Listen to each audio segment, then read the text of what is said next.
We are all very fortunate to be celebrating 80 years of a very glorious and dedicated life of a scholar, philosopher, master and Tibet Mukti Sadhak.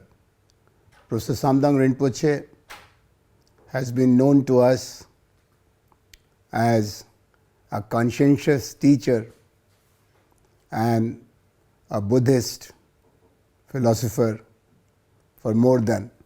half a century. I had the privilege of knowing him since my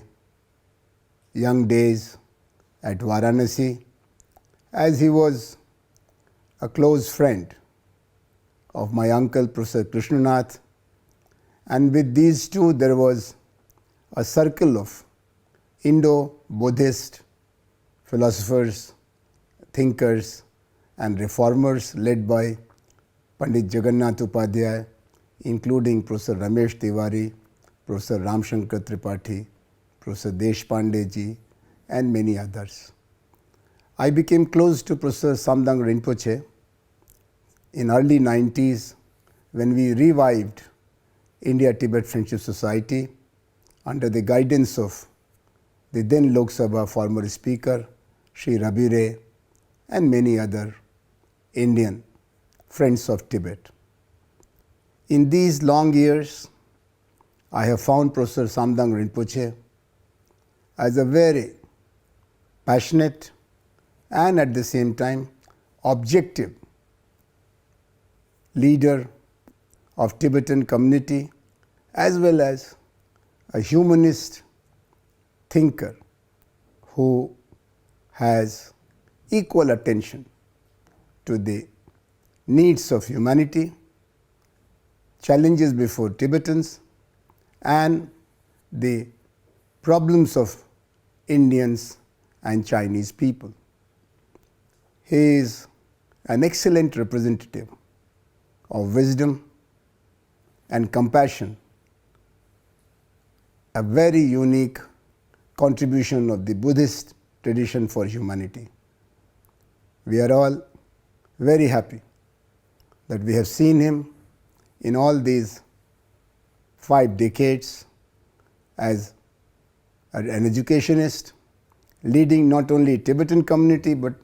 all Indian vice chancellors as president of their association. We saw him functioning as Speaker of the Tibetan Parliament for 2 terms, and then we worked as volunteers with him when he was the Kolon Tripa for 10 years, and today he is one of the most well-known Buddhist thinkers, advising His Holiness the Dalai Lama and guiding the Tibetan community as well as friends of Tibet all over the world. Our prayers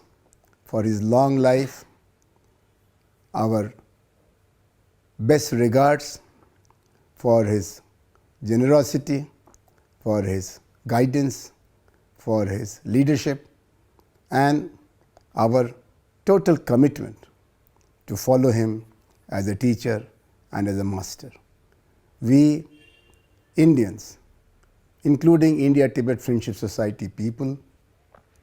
want to convey our deep respect and admiration for his guidance, and we hope that he'll continue to guide us for the betterment of not only Tibetan community but all human beings. Namaskar.